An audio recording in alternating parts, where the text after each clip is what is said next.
non-standalone network architecture versus standalone network architecture. Let's begin. So let's understand first the concept of non-standalone network architecture. Let's understand this with an example. Let's say that we have one service provider who is serving 2G, 3G and 4G customer, which means the network is already enabled with EPC core, who is supporting 2G, 3G, 4G core network, and from the radio side the architecture is already enabled with eNode B or BTS, right, which is the radio network side of 2G, 3G and 4G, right. Now let's understand that the service provider is now allocated with 5G spectrum and want to launch the 5G service, right. So the fastest and the easiest way to launch the 5G service is the non-standalone architecture. The non-standalone architecture, the new component which will be added into the network is the 5G radio. There is no change in the core network. There is no change on the connectivity side of it, whether it is the backbone network, MPLS, right? The only new component which will be added is the 5G radio, which we call as a new radio, 5G NR, right? Rest of the network will remain same. Maybe from the core side you have to slightly add some licenses, maybe some software upgrade to make that core network compatible with new radio. That will be slight change or just upgradation, software upgradation or the license addition, and you are done. Your complete network, after enabling new radio as a radio side of 5G, your complete network is enabled for 5G service. You can onboard the 5G customer, right? So let's understand that the new radio is placed. Your EPC is now compatible to connect with new radio, and 5G user will start connecting to the network, right?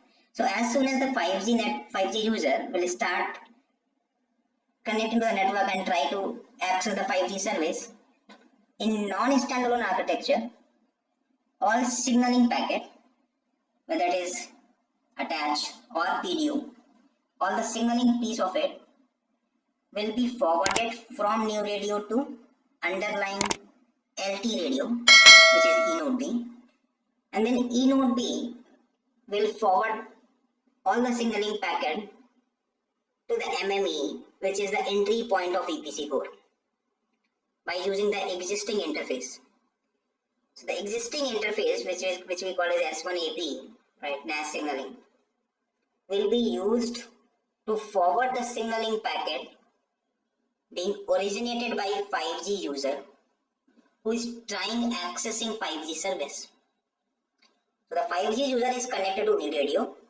New radio will further forward the signaling packet to the underlying LT radio, which is the 4G radio, and then 4G radio will forward the complete signaling packet to the MME via using the existing interface, right? So only the new radio get added. Remaining, the signaling interface between the MME and eNode B will be used for 5G user as well, right? There is no change at all. So here the new radio will work as a secondary RAT, and the eNode B, underlying eNode B, will be used as a master RAT. Now let's understand the payload piece of it, which is the user plane. For user plane, there will be direct connection from S gateway to new radio. There will be S1U connectivity between the S gateway to the new radio for actual payload traffic. So the signaling will be via the underlying eNode B, but the payload will be via direct connectivity between the S gateway to the new radio towards the user. So this kind of setup is called the non-standalone architecture. The only addition is a new radio from the radio side. Rest complete network is same. There is no change, right? Let's understand now the concept of standalone architecture. The standalone architecture, the major change is from the core side. So earlier in non-standalone, we were able to use the EPC core, which is the 4G core originally, right? But in standalone, there is a complete shift in the core side. The core side is based on service-based architecture, which is enabled by cloud native technology or microservice-based architecture. So the complete shift will happen from the core side in case of a standalone architecture. So your EPC core will further evolve to the 5G core. So we'll have different new elements from the core side. Let's say AMF, SMF, right? And all these network function will be connected via service-based interfaces as SBI, right? And forming the 5GC, which we call the 5G core, right? So once the operator is having the 5G core ready, then the operator can move toward the standalone architecture. So in a standalone architecture, the user will connect to the new radio, which is already there, and this time the new radio will forward the control piece of control plane signaling, which was earlier forwarded to eNode B. Now the new radio can forward that signaling packet directly to 5G core. Right? So the new radio will have the interface with 5GC, 5G core directly. So the 5G user who is trying accessing the 5G network or 5G service will be served by 5G core. Now this time there is no role of EPC. The complete 5G signaling plus 5G payload will be served via the 5G core. The complete traffic will be routed from handset from the user device to new radio, and new radio will forward the complete signaling towards the 5G core. The major shift in the 5G core is the core side of it. You have to make that core ready, then only you can launch the standalone architecture. Right? Let's understand more the differences between the NSA and SA architecture, maybe in the subsequent slide. From the architecture point of view, let's again touch base the core architecture. From the core architecture point of view, the non-standalone architecture, as we discussed, will use the existing EPC core. The existing EPC core, which is serving 2G, 3G and 4G customer, by making few software changes or license changes, that core will be enabled to serve the 5G customer also in non-standalone architecture. But in standalone architecture, there is a drastic shift of the architecture, core network architecture itself. There will be new network function will get added. There will be change into the connectivity of all the network functions. Okay, that is a service-based architecture. So once your 5GC, which is 5G core, is ready, then only you can launch the 5G service. So there is a drastic change to the core network architecture in a standalone. Let's understand the NR connectivity, the new radio connectivity. In case of non-standalone architecture, the new radio will forward the signaling packet to the underlying LTE radio, and then LTE radio will forward the signaling packet to the existing MME, which is the entry point of the core. But in case of standalone, the new radio will directly integrated with 5G core, which is AMF, SMF, right? AMF is the entry point, so where the signaling will be forwarded by the new radio, right? So there is a change in the connectivity in NR in case of NSA versus SA. Let's understand the service. So for example, if there is no change into the core network and operator launch the 5G services while using the non-standalone architecture mode, then the service which can be offered is the high-speed connectivity, because your radio network is now 5G enabled, your spectrum is 5G enabled, so you can get the higher speed. your bandwidth will be high and you can get better speed, right? But apart from that, there is other use cases of 5G which is related to URLLCC, which is ultra reliable low latency communication, AR/VR, right? Smart industry, right? Maybe connected car, right? Maybe the smart industry, or let's say that factories you are trying to means in 5G we are trying to automate the factory, right? AR/VR kind of use cases, right? So that use cases will not be possible in a non-standalone architecture because it doesn't support low latency, it doesn't support we can say the network slicing, right?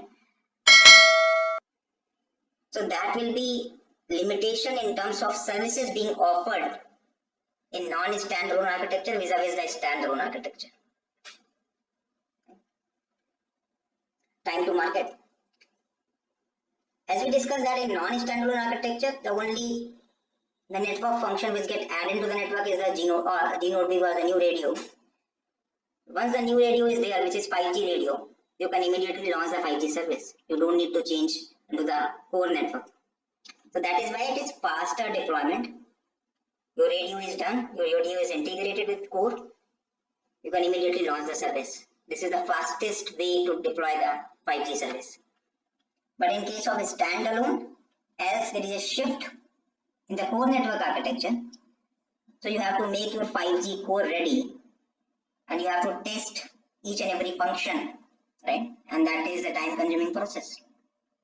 Once all these functions get tested, then only you can launch the 5G service. It is time consuming.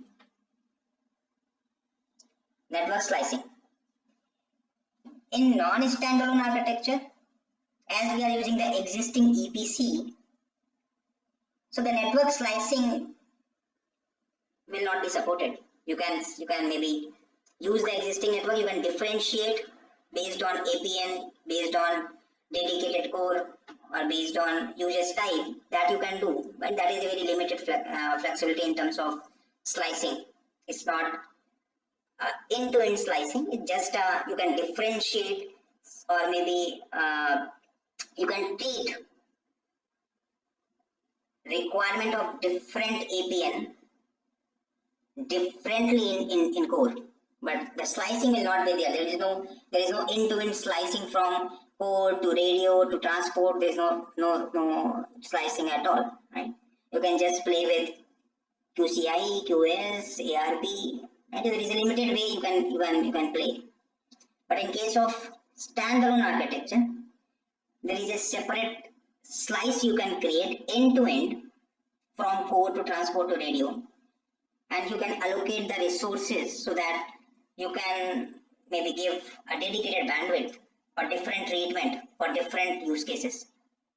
If it is low latency, you can give the network different network slice. If it is high bandwidth requirement, you can design the network differently and you can create a different network slice, right? Or maybe it is massive connection, you don't need much bandwidth, right? And in that case also you can design the network differently and you can create a separate slice for that use case. So that flexibility is there in standalone architecture. Cloud approach. In case of non-standalone, as our EPC is virtualized, but in case of 5G core, whenever we go and place or maybe build the 5G core into the network, the 5G core component is the cloud native and a microservice based architecture. So you have to make that platform ready. You have to make that operationally, you have to make sure that your tooling in place to monitor the microservice architecture. Right? So complete shift into the platform architecture also, and the network function will also get evolved in case of 5G core.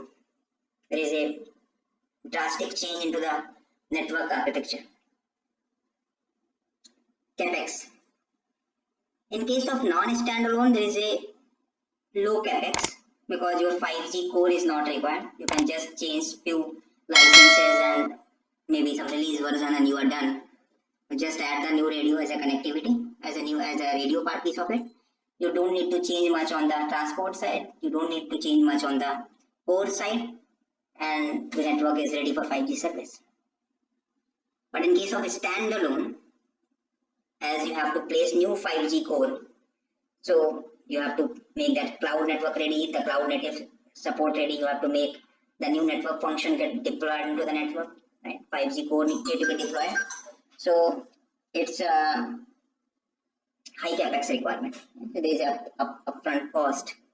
Once that capex is deployed, your network is ready, then only you can launch the 5G service. So these are the major differences we understand between NSA and SA. Right? So that's it for today on this topic. We'll reconnect again. Right? We'll reconnect again with some new topic. Thank you so much.